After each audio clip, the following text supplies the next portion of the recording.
All right. Hello, my name is Israel Lewis. I'm back today with another interview. Today I'm with my lovely aunt Peggy. She's wonderful. She's been just amazing all the way through. Oh my gosh. She's been there since I was in diapers, and now I get to interview her about her experience and get a little knowledge from her. So, thank you for being here with me today. You're welcome. I'm Thank glad you. to be here. Thank you. I'm glad we could do this. So, just to get us into the Yes. interview, tell me about your experience with high school. Tell me what type of kid you were and that type of thing. Um, very quiet, Mm-hmm. very quiet, focused. Mm-hmm. I had friends, but because of my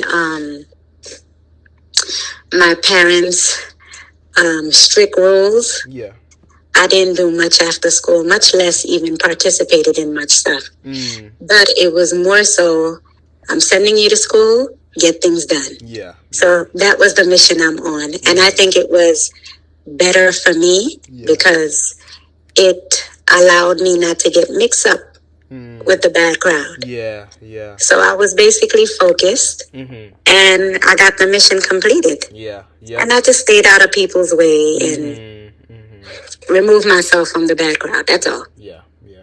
I think that's a good point. I like that because it's a lot of especially now it's kind of looked down on when you have strict parents. It's like, oh, I'm so sorry, like, people look at you like you're going through it, that type of thing.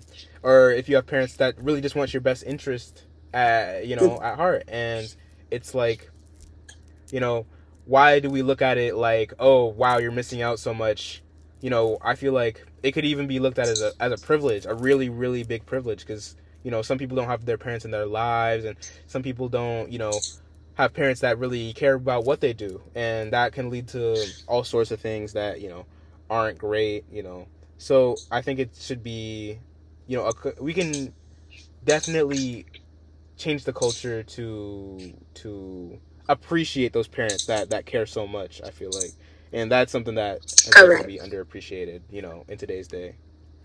But Okay, I can add to that too. yeah, yeah. While it was a good thing too, Mhm. but not being able to participate too, Yeah, I that don't was know if it was also a downfall mhm. because in life you don't know what you can pretty much achieve.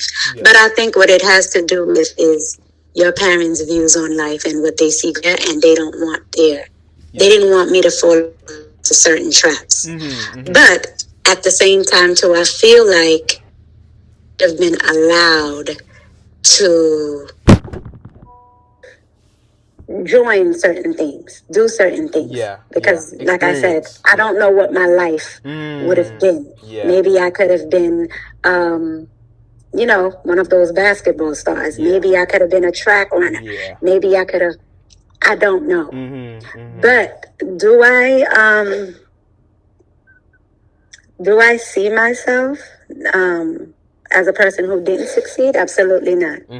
I've been able to get my high school diploma. Yep. I've accomplished my college. I've obtained my college degree. So it kept me focused, which is a good thing. Yeah, yeah. On the flip side, yeah. Yeah, there's absolutely there's give and take. There's a lot of give and take there, because Correct. it's like, it's important to have those experiences, but it's also important to stay focused. So it's all about moderation and, taking those things and trying to get the most out of both of those aspects of high school. So I think it's super important that, people today, especially kids today, don't focus too much on either, kind of polarizing, because, it's either you focus too much or you focus too little. And and both can lead to regrets, to lots of regrets, in high school looking back. So I think that for a lot of people, so I think that it's important to do things in moderation. Of course, I'd probably say it's more important to work hard and give your all to the things that you do in high school and things of that nature, but it's also important that social aspect is important as well, and experiencing not just social but also clubs or maybe athletics, whatever it may be.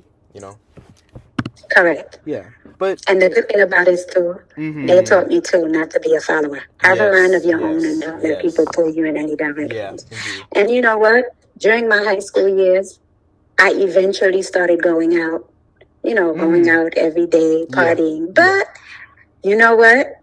At a point in my life, I knew when to stop. Yeah. And not let that be the center of my life. I knew when to stop. So, in that sense too, they also instilled that in me. That's a good, because that's a lesson of priorities, and keeping things where they need to be, not letting your social aspects really overtake not really overtake the academic aspect of high school, and vice versa as well. So that's really good that you said that. But on that topic of kind of looking back in time, and looking at the things that you went through during those years, what were some of the things that you appreciate more now, but you didn't appreciate while you were going through them in those years, and maybe even into your college experience?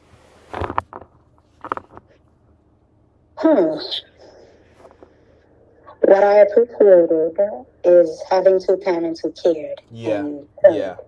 Okay? While I didn't understand the importance of that back then, because, being a kid, you just see that they're so much on top of you and they're not letting you breathe. But as you get older, you more so understand. Okay? Even when you become a parent, although I'm not one yet. But as a grown woman, I understand why they did what they did and why they continuously pray. Okay? Well, like they said, the first place where you start to learn is at home. And I think they did a great job with that. And even now, as a grown woman, I'm a prayerful woman because of that. I rely on God for a lot of things that I need. So that's thanks. That's one thing I really appreciate in my life now. Like having such good parents, it's just a blessing. It's really, really a blessing. People who gave you life and also really care about what you do and really care about where you're gonna go and are there for you. It's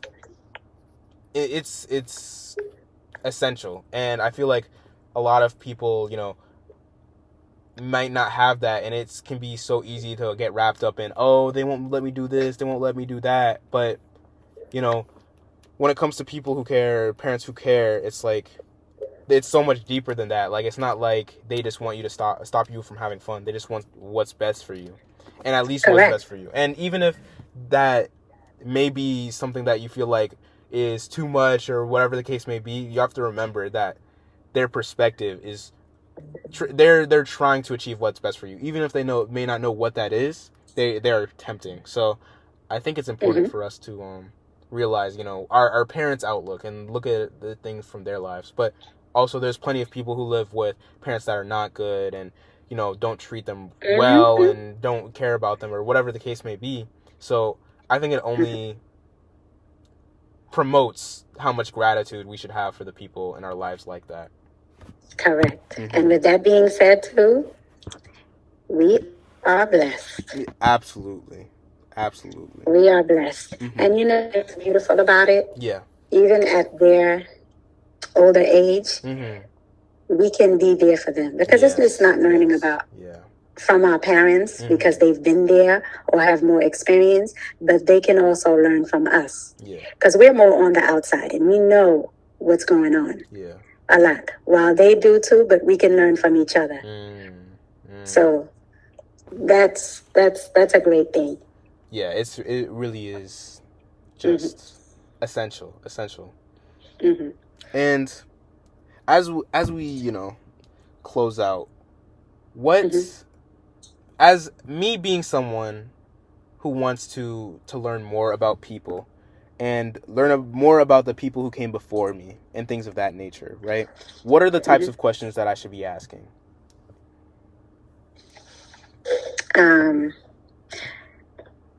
You should ask about their experiences. Yeah. Okay, what they've gathered from their experiences and why they chose to make the decisions that they made. What has influenced them? Yeah. Okay, and sometimes it allows you to think about, okay, this person chose this because. Okay, and this was the outcome because of what they chose to do. Yeah. Therefore, that's either something I would want to look forward to, or I wouldn't want to go that route. So you learn from people, and through those experience that they speak to you about,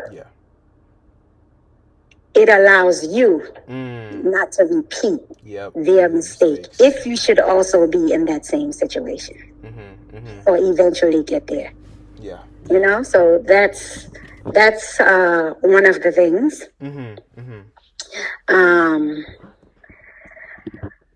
Another advice I would give you, or questions to ask, you know, sometimes it's important to more so listen. Yeah. We've got 2 ears. We have 2 ears and 1 mouth. Right. And with listening, you have so much more to ask. Yeah. That I had an earlier interview where we talked about the willingness to understand. And that is such a huge component of learning from people. You know, that's like being able to, because it's super easy to shrug it off like, oh, it's just this old guy, he's just trying to give me advice, he's just trying to be, you know, blah blah blah, he's just trying to make me like him, or whatever the case may be, however you may feel. But it's so essential to learning about the older generations and learning from their mistakes, to be willing to understand where they were coming from. Of course. That's very important. Yes. Yeah. Because my experience does not have to be yours, but through minds too, you could learn. And it doesn't just benefit you. Yeah. But it can also benefit a next person that you come in contact with. That one word can change their life by what you. Yep. And it's just it's like a web. It's like one person affects one, and then 2, and then 3, and then 4, and you know, being that love for wisdom can really make a change in a whole community. For if one person really has that love for wisdom, it can make a change in a culture. You know, whether it be a class or a neighborhood or a club or whatever it may be. You know, that one person standing up and being like, wow, I think this is important, and I think I need to share this with people, can change an entire culture. So I think wisdom gives us power, and seeking it out really is like the ammunition to that you know, to that movement. It's really it's where you get your ammo. That's what I'm trying to say. That type of thing. So it's just seeking that out, being able to seek that out is so important. And I'm glad that you said that. Just asking about experiences, learning from their mistakes, you know, very good themes, you know, to reiterate. But thank you for your time, Peggy. I really appreciate your time and letting me ask you these questions. I hope you could take something as much as I did from this interview. I definitely have. And I'm glad I could assist. This is school, and this is your future, so I'm all for it. Oh, thank you. I'm glad I could assist. Yes, and you have to make sure you give me a call to let me know how you did on this project. Yes, I will. You'll get the interview. You'll get everything. You'll get the YouTube link, whatever it is, all it is. Of course, and I don't doubt that it won't be an A. You know it will.